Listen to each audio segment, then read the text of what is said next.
সংগ্রামী পাবনাবাসী,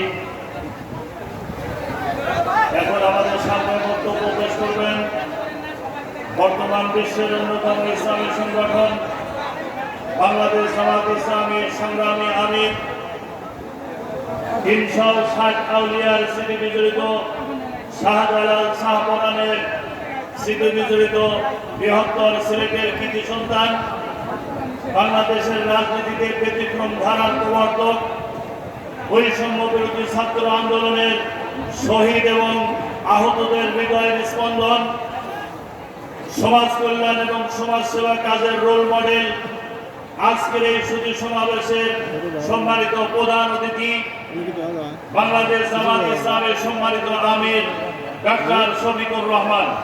এখন আমাদের সামনে বক্তব্য পেশ করবেন আজকে এই সুধী সমাবেশের প্রধান অতিথি আমির জামাত ডাক্তার শফিকুর রহমান।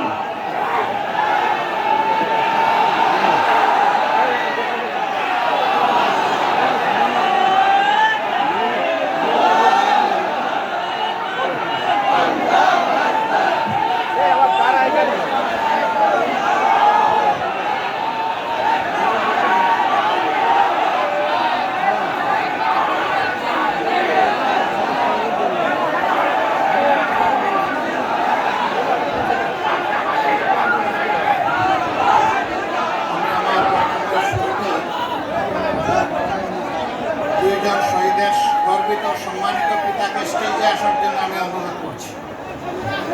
শহীদের সম্মানিত দুইজন পিতাকে আমি স্টেজে আসার জন্য অনুরোধ করছি। আপনারা আছেন?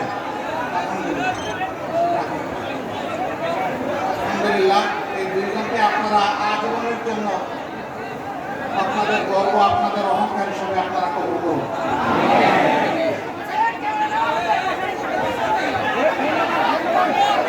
আসসালামু আলাইকুম ওয়া রাহমাতুল্লাহি ওয়া বারাকাতুহু।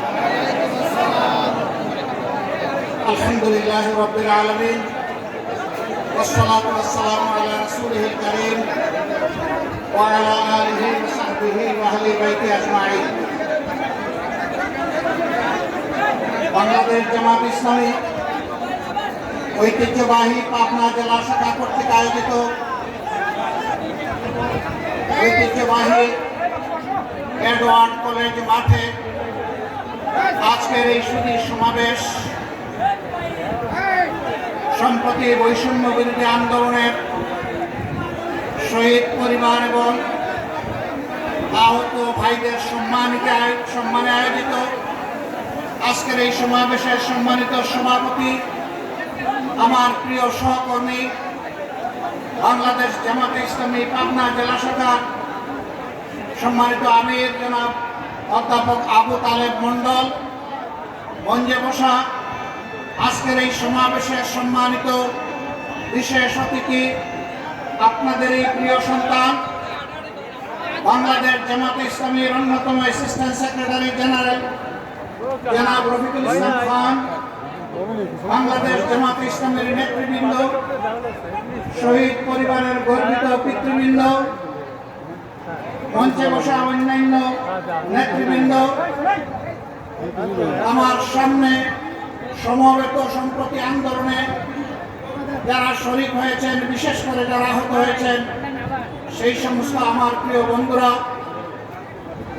সমবেত সুধী মণ্ডলী, সাংবাদিক বন্ধুগণ, আমি আল্লাহ তাআলার শুকরিয়া আদায় করছি যে আল্লাহ রাব্বুল আলামিন উন্মুক্ত পরিবেশে দীর্ঘ 15.5 বছর আমরা যারা শ্বাসরুদ্ধকর অবস্থায় 18 কোটি মানুষ বাংলাদেশে মজলুম হয়ে বসবাস করছিলাম, বিগত আগস্ট মাসে 5 তারিখ মন ভরে আল্লাহ তাআলা আমাদেরকে শ্বাস নেওয়ার তৌফিক দান করেছেন।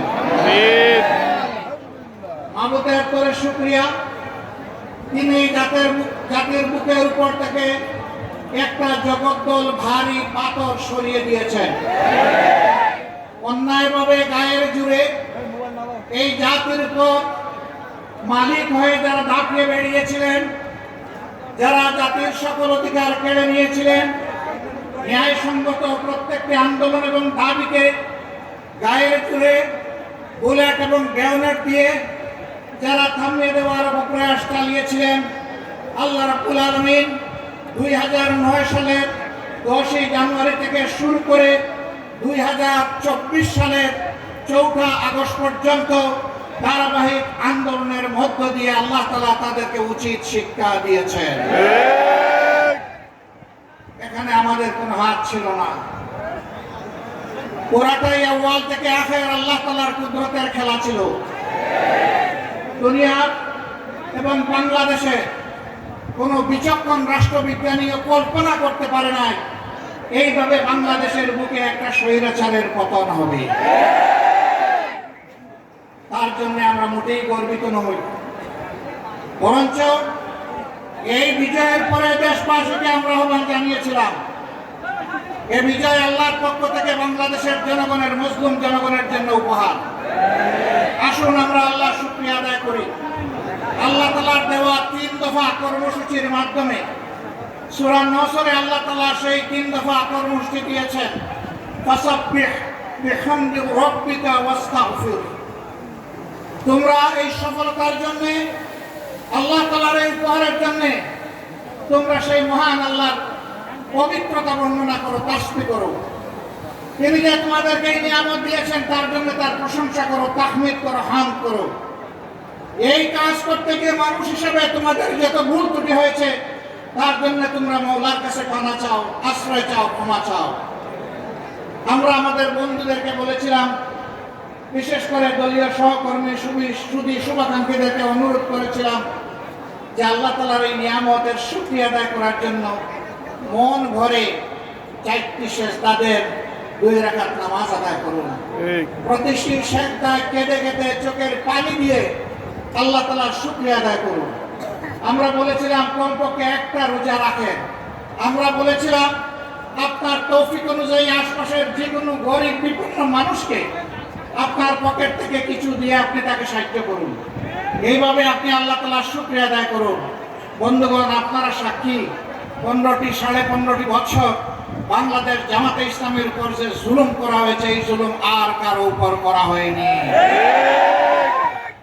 আমাদের 2 জন সাবেক আমির জামাত, একজন এই ময়দানের এক রত্নগর্ভা মা একজনকে জন্ম দিয়েছিলেন, বিশিষ্ট আলেম দ্বীন, বিশিষ্ট পার্লামেন্টারিয়ান, সাবেক সফল সৎ মন্ত্রী জনাব মৌলানা মতিউর রহমান নিজামী। আরেকজন এই দেশের গণমানুষের নেতা, যিনি কাজ শুরু করেছিলেন ছোট্ট কুটির থেকে, গ্রামের জনগণের সমস্যা সমাধান থেকে শুরু করে আল্লাহ তাআলা তাকে পাকিস্তানের পার্লামেন্টেও নিয়েছেন, বাংলাদেশের পার্লামেন্টেও বারবার আল্লাহ নিয়েছেন। তিনি আপনাদের ভোটেই সম্মানিত হয়ে পার্লামেন্টে গিয়েছিলেন। এই লোকগুলাকে নিষ্ঠুরভাবে বিচারিক হত্যাকাণ্ডের মাধ্যমে জুলুম করে দুনিয়া থেকে বিদায় করা হয়েছে। সম্মানিত ভাইরা, মিথ্যা অভিযোগ, মিথ্যা সাক্ষী, সাজানো আদালত, বানানো রায়ের মধ্য দিয়ে তাদেরকে দুনিয়া থেকে বিদায় করে দেওয়া হয়েছে। আল্লাহ তাআলার কাছে চোখের পানি দিয়ে আমরা ফরিয়াদ করেছিলাম, রাব্বুল আলামিন যারা আমাদের নেতৃবৃন্দের বিরুদ্ধে অপবাদ দিয়েছে তাদের শিক্ষাটা এই জমিনের মানুষকে অন্তত তুমি একটা বার বলে দেখাইও। আলহামদুলিল্লাহ, আলহামদুলিল্লাহ, আলহামদুলিল্লাহ রাব্বিল আলামিন। 18 কোটি মানুষ তা প্রত্যক্ষ করেছে। আপনারা সাক্ষী বন্ধুগণ, 1-2 করে 11 জন জাতীয় নেতাকে হত্যা করা হয়েছে। কাউকে দেওয়া হয়েছে ফাঁসি, কাউকে ষড়যন্ত্র করে কারাগারের ভিতরে মৃত্যুর টিকা ঠেলে দেওয়া হয়েছে। শেষ পর্যন্ত কোরআনের পাখি খাতুন, এই বাংলার আপামর জনগণের প্রিয় কলিজা টুকরা একজন মানুষ আল্লামা দেলওয়ার হোসেন সাঈদীর সাথেও নিষ্ঠুর আচরণ করে তাকেও মৃত্যুর দিকে ঠেলে দেওয়া হয়েছে। যে মানুষটা হাসতে হাসতে হাসপাতালে ঢুকলেন, 24টা ঘন্টা গেল না, তাকে তারা মওলার কাছে পাঠিয়ে দিল। এর রহস্য একদিন বের হয়ে আসবে ইনশাআল্লাহ।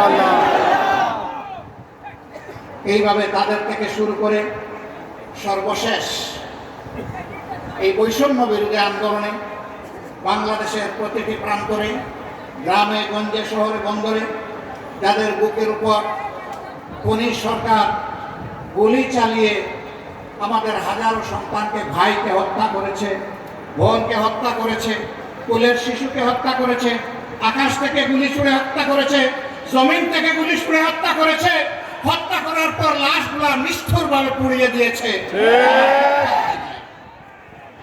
আমরা আল্লাহ তাআলার দরবারে তাদের বিরুদ্ধে আর্জি পেশ করলাম। জামাতে ইসলামের উপর জঘন্য জুলুম করা হয়েছে, তবে এই জুলুম থেকে বাংলাদেশের দেশপ্রেমিক, গণতন্ত্রকামী কোনো দল, সংস্থা, সংগঠন, ব্যক্তি বাদ পড়েননি। এরা রাস্তার বিক্ষোভ, ভাই বোনটি থেকে শুরু করে সকল পর্যায়ের মানুষের উপর জুলুম করেছে। বলবেন ভিক্ষুকের উপর কিভাবে জুলুম করলো? আমি একদিন গাড়ি দিয়ে যাচ্ছি, হঠাৎ করে বনানীতে নেমে গেলাম। আমার চালককে বললাম, ভাই থামো। নেমে গিয়ে একজন ভিক্ষুকে এখান থেকে জিজ্ঞেস করলাম, আপনি সারাদিনে কত রুজি করেন? ভাই আলহামদুলিল্লাহ আমার তো রুজি 1000 থেকে 2000 হয়। আমি বললাম, ভাই আপনার বেতন তো আমার চেয়ে বেশি। পয়সা থাকে না। কেন থাকে না? বলে যে সকালবেলা এখানে বসতে হলে খাজনা দিয়ে বসতে হয়। কারে খাজনা দেও? বলে যে কেডারদেরকে খাজনা দিয়ে। একজন ভিক্ষুকও কেডার ছিল। এইভাবে কেডারদের পাল্লায় দেশবাসী পড়েছিল। সন্ধ্যাবেলা ঘরে ফিরবে, সামান্য একটু রুটির জন্য, ভাতের জন্য, চালের জন্য, ডালের জন্য তাকে একটা দোকানে ঢুকতে হয়েছে। দোকানে ঢুকে তার মাথা ঘুরিয়ে দেওয়ার উপক্রম। 30 টাকা কেজি পেঁয়াজ এখন ট্রিপল সেঞ্চুরি, 300 টাকা, 10 গুণ বেড়ে গিয়েছে। আমাদের সাবেক তাহাজ্জুদ গুলার প্রধানমন্ত্রী বলেছিলেন 10 টাকা কেজি করে মানুষকে চাল দেবেন। চালের বাজারে আগুন, এখন আর চুলায় বসাতে হয় না, বাজারেই ওইটা ফুটতে শুরু করে। দ্রব্যমূল্যের লাগামহীন উচ্চ হারে দিশেহারা জাতি, তারা মানুষকে উপহাস করে বলে যাদের আয় ইনকাম বেড়েছে, দ্রব্যমূল্যের দাম বাড়লে কোনো অসুবিধা নেই। হ্যাঁ, আয় বেড়েছে তাদের, যারা মন্ত্রী এমপি হওয়ার আগে, নেতা বনার আগে, সরকারি দল হওয়ার আগে যারা ওদের কাতারে ছিলেন, যাদের এখন না বিশ্বাস, এখন সেই মানুষগুলার সম্পদ লুণ্ঠন করে আঙ্গুল ফুলে যারা কলা গাছ হয়েছেন তাদের কোনো সমস্যা হওয়ার কথা নয়। কিন্তু যাদের সম্পদ চুরি করা হচ্ছে, লুণ্ঠন করা হচ্ছে, তাদের তো সমস্যা হয়। সম্মানিত ভাইরা, সমস্ত বিরোধী দলকে দমন করা হয়েছে।